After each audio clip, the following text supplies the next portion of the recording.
Chers amis, bonjour. Aujourd'hui, nous allons étudier le sens de la mitzvah de la Souka. Tout d'abord, l'origine. Dans la Torah, dans le Lévitique, il est écrit « Vous résiderez 7 jours dans des cabanes. Tous les citoyens d'Israël résideront dans des cabanes, Soukot, afin que vos générations sachent que j'ai installé les enfants d'Israël dans des cabanes quand je les ai fait sortir du pays d'Égypte. Je suis Hachem. » Le Sefer HaChinuch, qui est un livre qui commente les mitzvot, qui donne le sens de chaque mitzvah, nous explique que l'un des motifs essentiels du commandement est explicité dans l'Écriture. Il vient nous rappeler tout simplement les miracles prodigieux que Dieu a accomplis en faveur de nos pères dans le désert, au moment où ils sont sortis d'Égypte, en les abritant sous des nuées de gloire, pour qu'ils ne soient pas incommodés pendant la journée par le soleil et durant la nuit par le froid. Selon d'autres avis, les enfants d'Israël se seraient construits eux-mêmes de véritables cabanes dans le désert. Et le rappel des prodiges que Dieu a accomplis pour nos pères et nous-mêmes stimulera notre zèle à accomplir ses commandements afin de mériter les bienfaits dont il veut nous combler. À présent, nous allons voir un commentaire du Tour, c'est-à-dire Rabbeinu Yaakov ben Rab Asher. Bien que les Hébreux soient sortis d'Égypte en Nissan, au mois de Nissan, l'ordre d'édifier les Soukot n'a pas été imposé en ce mois. Pourquoi ? Parce qu'au printemps, les gens sortent souvent de la maison pour aller s'aérer et le séjour dans les cabanes ne serait pas apparu clairement comme une observance religieuse. À l'automne, en revanche, le fait d'aller habiter dans une cabane au lieu de rentrer comme les autres dans leur maison montre bien que notre attitude est dictée par le commandement divin. La fête de Soukhot tombe toujours en période d'abondance, au moment de la récolte. Pourquoi ? Pour qu'on n'en vienne pas à se dire avec orgueil « ma force et le pouvoir de ma main m'ont valu cette richesse ». Dieu nous a ordonné de sortir de nos maisons pleines pour aller vivre dans des cabanes, pour nous rappeler que dans le désert, nous n'avions ni terre ni logis. C'est le commentaire du Rashbam. Pour sa part, le Midrash explique pourquoi doit-on construire une cabane après le jour de Kippour ? Parce que à Rosh Hashanah, le Saint béni soit-il, juge les créatures. À Kippour, il scelle le jugement. Les enfants d'Israël pouvant être sujets au bannissement, il leur a demandé de s'exiler de leur maison pour aller habiter dans une souka.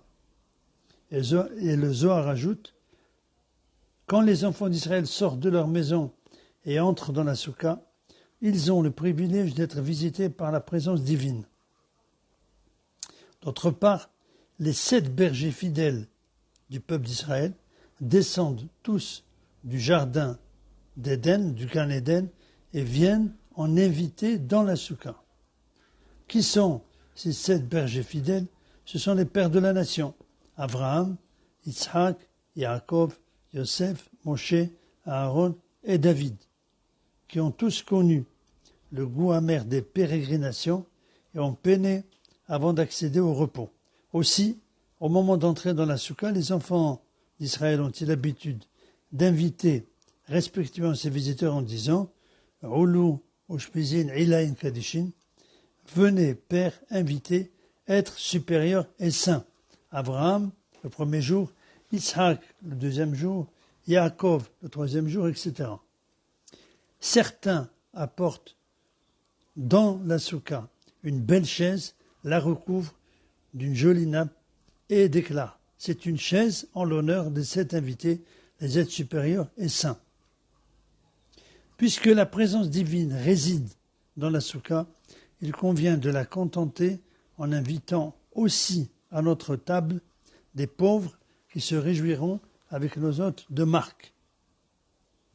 Rabbi Eliezer Papo rapporte dans son livre que pour le Zohar, c'est une obligation que des pauvres viennent orner la table des repas de fête pendant la soukha. Or, s'il n'y a pas possibilité donc d'inviter des pauvres, ce qu'il faut faire, nous dit le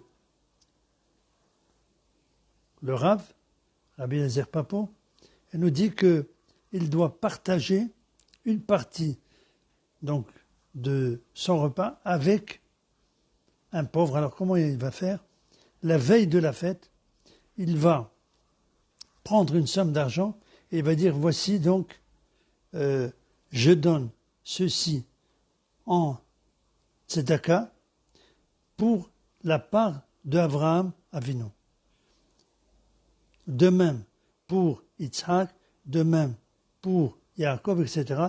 Donc il va donner pratiquement 7 parts. Cet argent-là, il va donc le prendre et le donner à une personne qui s'occupe, qui a une caisse spécifique pour les pauvres et donc qui pourra faire profiter les pauvres de ses repas lui-même. Voilà donc une très bonne recommandation de Rabbi Eliezer Papo.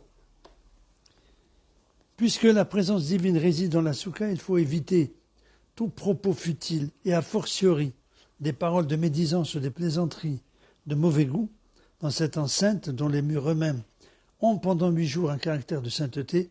Il faut réserver une place essentielle aux paroles de la Torah et se montrer très pudique pour ne pas provoquer, à Dieu ne plaise, le départ de la présence divine. Tout à la joie de la fête, on respectera ce lieu saint, qu'est la soukha, pendant les 7 ou bien pendant les 8 jours. Voilà donc pour le cours d'aujourd'hui. Il ne nous reste plus qu'à prier pour la fin de la pandémie dans le monde, la guérison de tous les malades et l'avènement très très proche du Mashiach bientôt de nos jours. Merci de votre écoute. À très bientôt pour le prochain cours sur la mitzvah de manger et de dormir dans la soukha.